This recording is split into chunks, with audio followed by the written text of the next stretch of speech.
Hello, card game connoisseurs, and welcome back to Magic Duels, or a game for Magic the Gathering. In the last episode, we went ahead and defeated the vampires. Now we're moving on to the second battle here. As you draw closer to the mountains of Akum, you can feel the land churn with raw magic of the plane. This is the Royal, the manifestation of Zendikar's wild mana. Before you can react, you are caught up in it.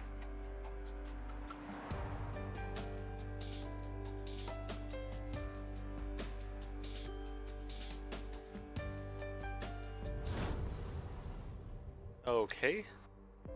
Not sure what the Royal is going to be as far as color here. We'll have to see. Alright, so we've got this cute mob.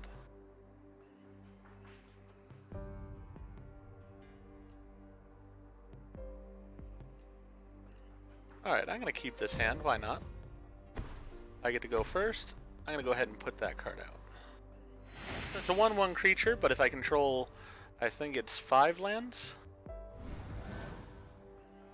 or more, then I get to have 4 1/1 counters on it. So it becomes a 5/5 creature. Chant land. Chant land. 2/2 blue elemental creature with flying. It's still a land. Oh, that's not great. Alright. Well, this is going to be interesting suddenly.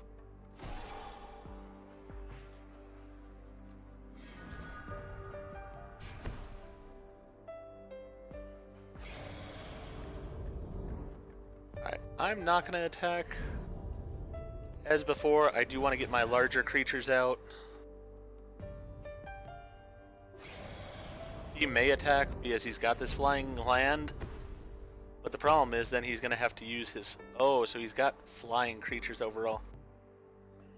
Alright, so I'm going to have to actually pay a bit more attention to this guy because flying creatures could be a problem for me in a hurry.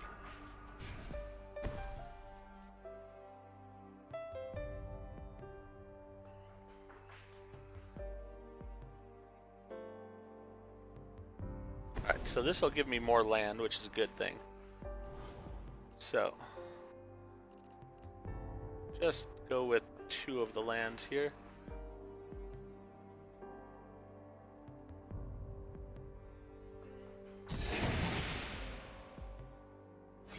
Hey, we got an achievement for it. Nice. Alright, we're gonna skip attack. We've already got 4 lands out, which is a good thing. We'll be able to put the Charging Rhino out this next turn. Attack. So it's a 0/3, that's fine. He probably will attack this next turn here with the 1/2, or this turn I mean. So I'm going to take 1 damage, that's fine though.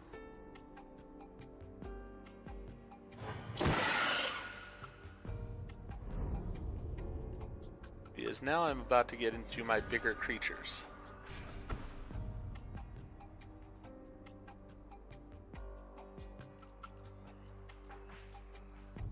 Alright, I want to put my Charging Rhino out.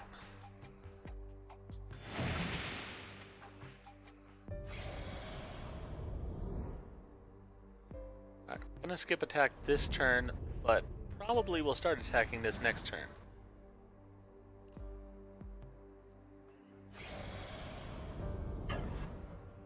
Okay, so I'm going to take 3 damage, that's fine.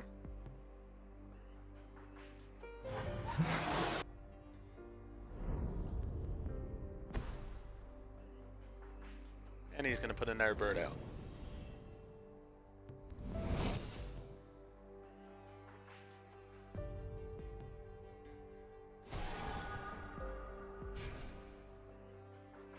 So this has now become a 5/5. And I'm going to use these 2 to get even more land out.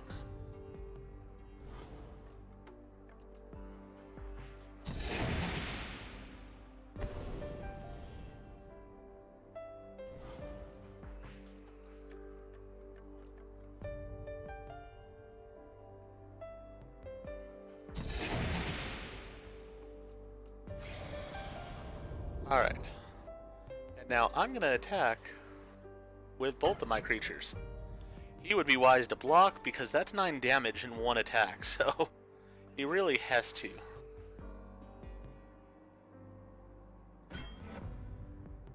He is going to choose to block the 5/5. And evidently it returns it to my hand. Sort of an annoying thing. But the fact is, I can easily bring it back out. And in one turn, I did as much damage to him as he had done to me already so far. Yes, he's going to do 4 damage to me this turn, but I'm not too worried about that.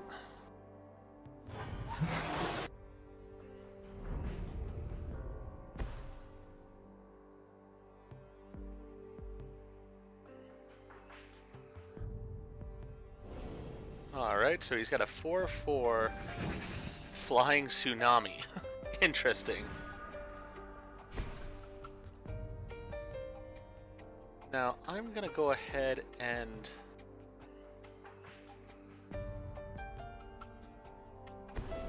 put this onto that creature.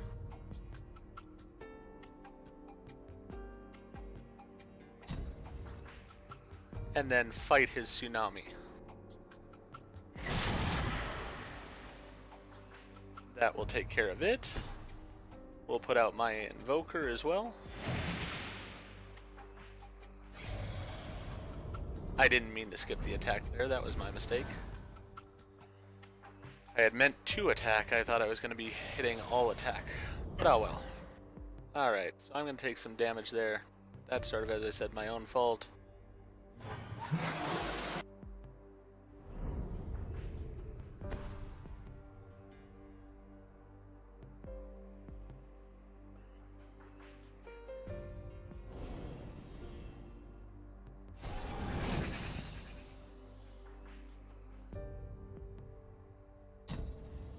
Alright.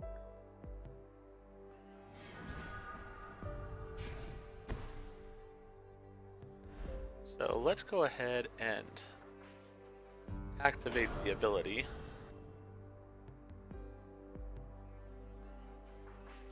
Putting it on himself.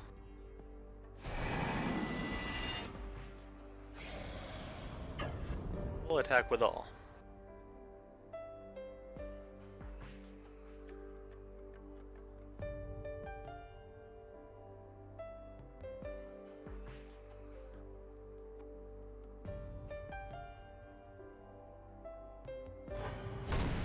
He's just going to take the damage.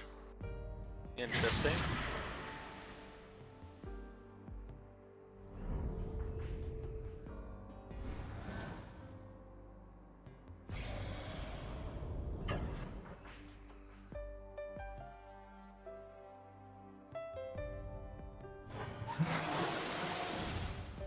So, I mean, he did hurt me.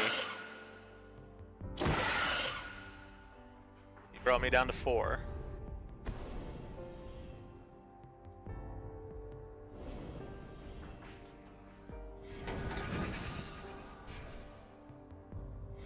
But the problem for him is, I'm going to use this ability again, putting it on to my charging rhino, which can only be blocked by one creature. Then I'll attack with both anyways. He can block the rhino if he wants, or he can block this one. He will kill this one, but the other one will kill him. One way or the other. Actually, you know what? I don't even need to do that. I'm just going to attack with the rhino. I don't want to lose my creature. He still will die, because it now has trample on it.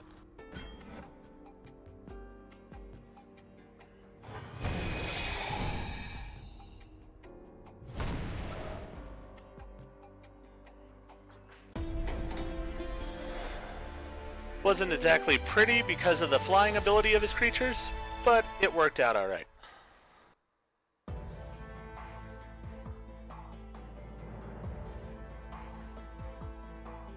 As the royal subsides, the land before you coalesces into an earthen beast-like form. The elemental approaches you with its head low, and you know that it is an ally. You form a bond with it, and you sense that it will guide you the rest of the way to Akum. Alright, so we have an elemental on our side now. Great.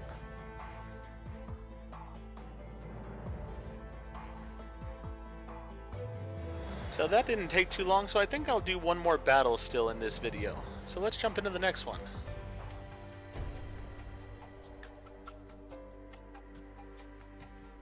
Your journey into the mountain becomes harder with each step. As you approach a towering peak, the darkness grows into something almost tangible. The land tells you this is the source of the blight. You reach out to it, and suddenly your mind is overwhelmed by otherworldly visions of an ancient horror. Alright. Vision shows you a strange being attacking. Survive their assault to see the source of the corruption. The Eldrazi behemoth Emrakul. Okay. He's 100. This is a bit unfair, but alright. Let's make it work. Gonna keep the hand. Put one out. Get my little guy out here as quickly as I can.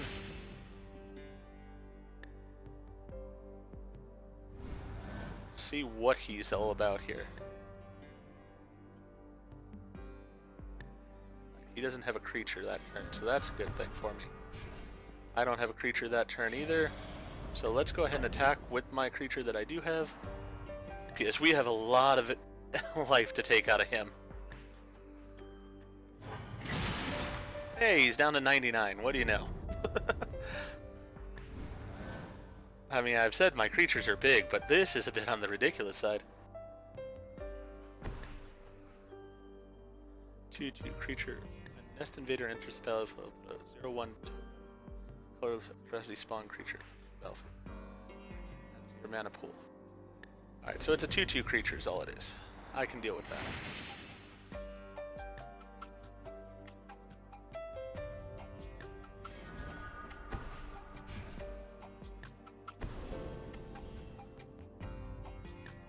Alright. Let's choose... I think this is the bottom of my deck. So let's choose from the bottom. Skip the attack because I do not have the capability of surviving that attack well.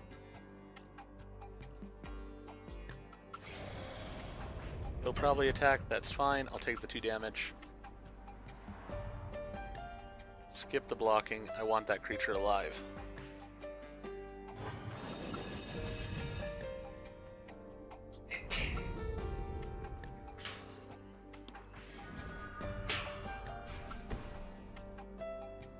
Alright, put out my charging rhino, which is my bread and butter creature. I will go ahead and attack since he's only got this to defend himself with. He can block it.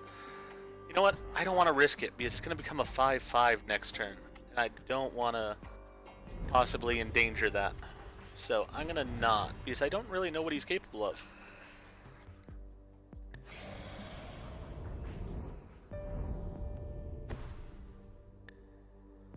When Hatcher enters the battlefield, put 3/0/1 tokens on the battlefield. They have sacrificed.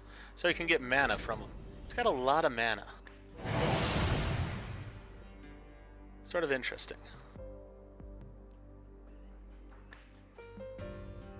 That now becomes a 5/5. Perfect.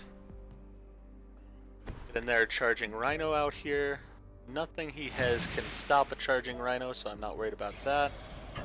So let's go ahead and attack with that one. I don't want to attack with this because you could block with the 2 of those and kill it in the end.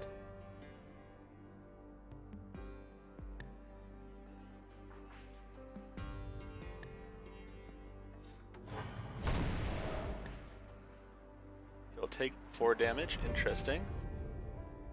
I would have probably just sacrificed one of these guys, but I have a feeling he's trying to get the mana for something. And I'm probably not going to like whatever it is.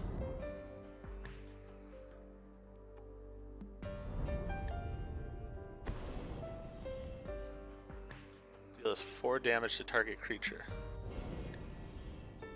Alright, so he killed one of my rhinos.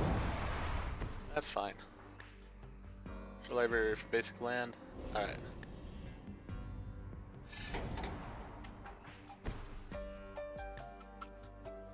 May sacrifice 4 Eldrazi spawn rather than pay hand mana cost. 7/7. That's not a great thing.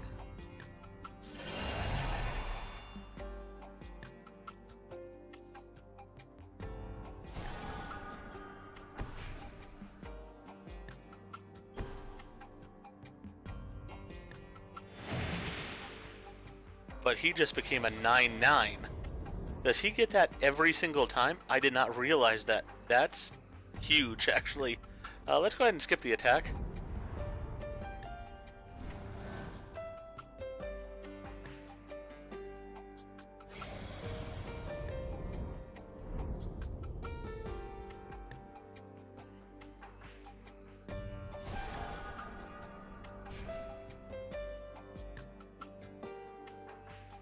Land enters the battlefield. Your control battlefield gets +4/+, gains trample to the end of turn.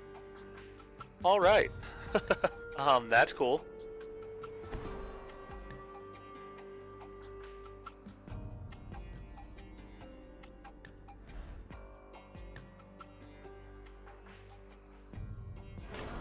All right.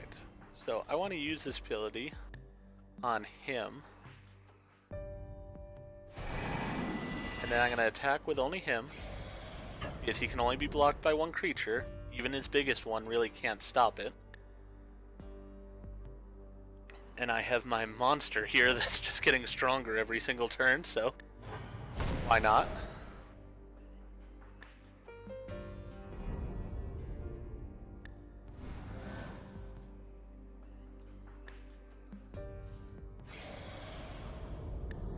Go ahead and attack me.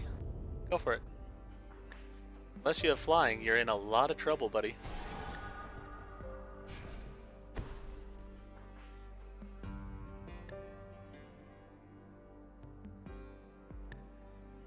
Let's go ahead and use this ability again on him. And repeat what we did last time. We'll attack with him.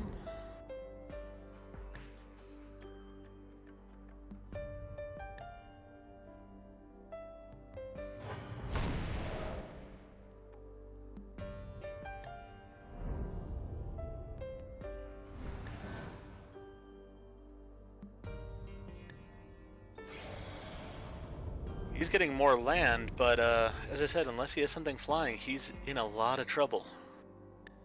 Because that just keeps getting bigger.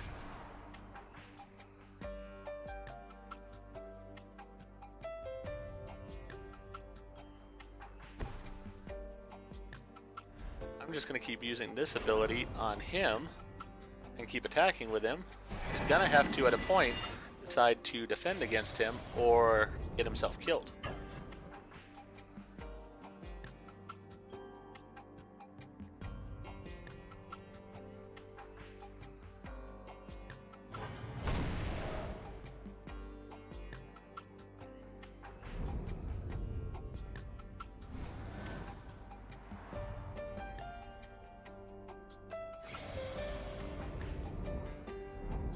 He has an enormous amount of land, but there's really nothing I'm that scared of.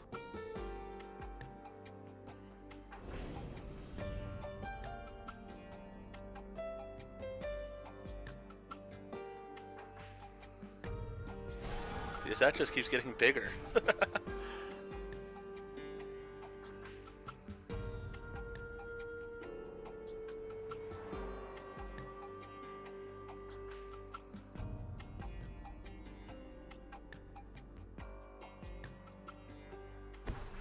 You know what? I want to put this out. So I'll take a turn off from attacking. We'll go ahead and put that one out too. Get all the cards out of our hand.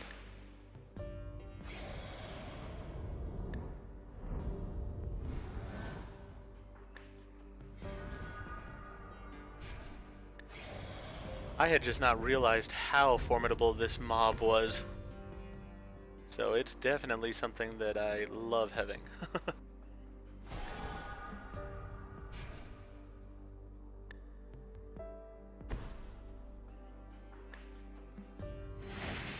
Alright, we'll go ahead and do that. And then we'll use his ability on him. And go back to attacking with him.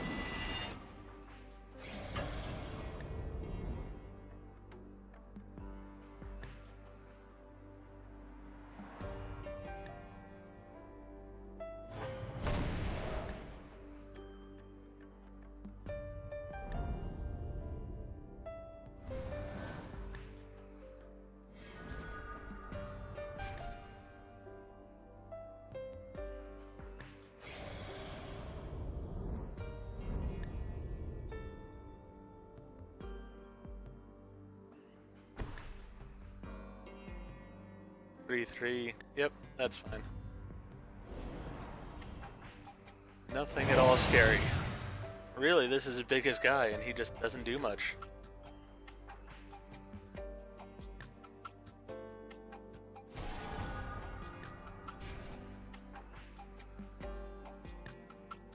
Alright, so we'll go ahead and put that out. That way when land comes out, I have even more power now. Put this on him again. Attack with him. Confirm the attack.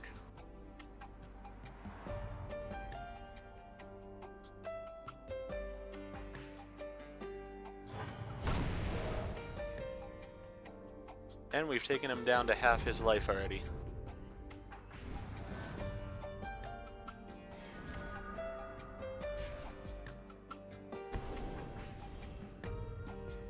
A 15-15.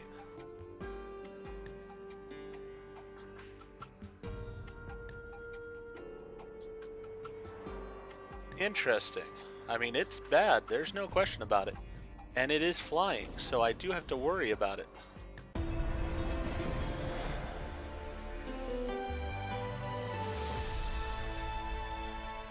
But it said I won. Not sure why. I mean, the fact is, I would have most likely won the next round because I was going to attack with everything and put trample on this. This would have killed him, no matter what he did, really. So, most likely it is correct, I would have won. But still, not sure why it just gave me the victory there. Oh well. You've seen too much. The power of the entity hibernating within the land threatens to drive you mad. You scream, clinging desperately to sanity. Around you, the mountain, the horror within it, and Zendikar itself all begin to fade away. Alright. Well, sort of a cliffhanger to end things on, but I am going to go ahead and end things here. If you enjoyed what I did in this episode, though, please go ahead and click that like button. If you've not already, please subscribe to the channel, click the bell icon, so that you're aware when I produce new videos in the future.